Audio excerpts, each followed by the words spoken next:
अस्सलाम वालेकुम everyone. I hope कि आप सब ठीक ठाक होंगे, हैरियत से होंगे। आज की वीडियो में आपको सिखाऊंगी बकरे का फिपरा। ये रेसिपी बनाना बहुत ही आसान है। आप इसे 5 से 10 मिनट में बआसानी तैयार कर सकते हैं।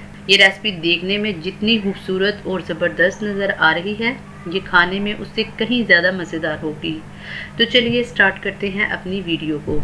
सबसे पहले हमने लिया एक बकरे का फिपरा हमने नॉर्मल साइज़ के बकरे का लिया है। सबसे पहले हमने पिपरे को अच्छे तरीके से साफ कर लेना है। इसके ऊपर मौजूद बारीक सी झिल्ली को उतारना है। साथ ही साथ हमने इसको अच्छे तरीके से वॉश करना है। वॉश करने के बाद आपने इसको छोटे छोटे पीसेस में काट लेना है।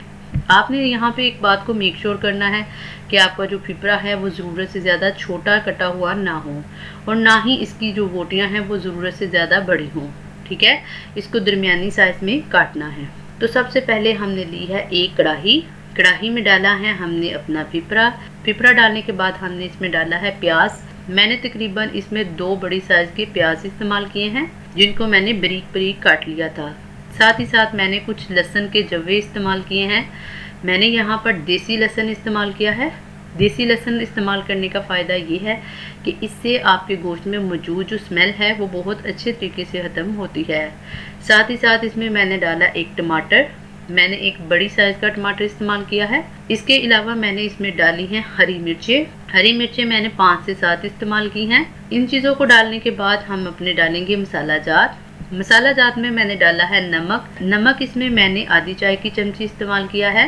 आप इसको अपने टेस्ट के मुताबिक इस्तेमाल कर सकते हैं।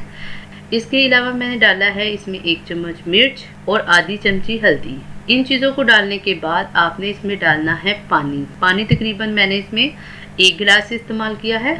आपने पानी इसमें कम ही इस्तेमाल करना है, क्योंकि ये फिपरा है, ये बहुत जल्दी गल जाएगा। पानी डालने के बाद हम इसको ढक देंगे और इसको रखेंगे चूल्हे पर। ठीक है, आप इसको मिक्स भी कर सकते हैं। मैंने इसको पहले मिक्स नहीं किया था, लेकिन अब मैं इसको मिक्स करने वाली हूँ। मैंने तमाम चीज़ों को मिक्स किया। मिक्स करने के बाद मैंने जलाया चूल्हा। कढ़ाई को चूल्हे पर रखने के बाद हम इसको 10 से 15 मिनट के लिए छोड़ देंगे। आपने भी 10 से 15 मिनट तक इसके ढक्कन को नहीं खोलना, ताकि तमाम चीज़ें जो हैं वो अच्छे तरीके से गल जाएं। 10 मिनट के बाद जब मैंने कढ़ाई खोली तो आप देख सकते हैं कि फिपरा कुछ इस पोजीशन में था। तमाम चीज़ें गल चुकी थी और अब इसकी बुनाई होने वाली थी। तो मैंने इसको भूनने के लिए इसमें डाला एक बड़ी प्याली की ऑयल डालने के बाद हमने इसको अच्छे तरीके से भून लेना है। भूनने के दौरान आप देख सकते हैं कि इसमें मौजूद तमाम चीज़ें अच्छे से मिक्स हो चुकी हैं। तमाम मसाला जात जो हैं वो गोश्त में बराबर मिक्स हो चुके हैं। ठीक है, तो हमने फिपरे को उस वक्त तक भूनना है जब तक ऑयल जो है वो फिपरे से अलहदा ना हो। जब आपकी हांडी में ऑयल जो है वो गोश्त से अलहदा हो जाए तो इसका मतलब है गोश्त जो है वो पक चुका है। तो इसको सर्व करने के लिए हमने किसी भी हरी चीज़ का इस्तेमाल नहीं किया।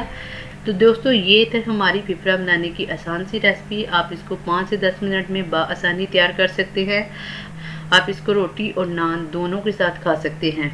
मुझे उम्मीद है कि आपको मेरी ये वीडियो अच्छी लगी होगी। अगर वीडियो अच्छी लगी हो तो वीडियो को लाइक कीजिए, शेयर कीजिए और कमेंट बॉक्स में जाके अपनी राय का इजहार ज़रूर कीजिए।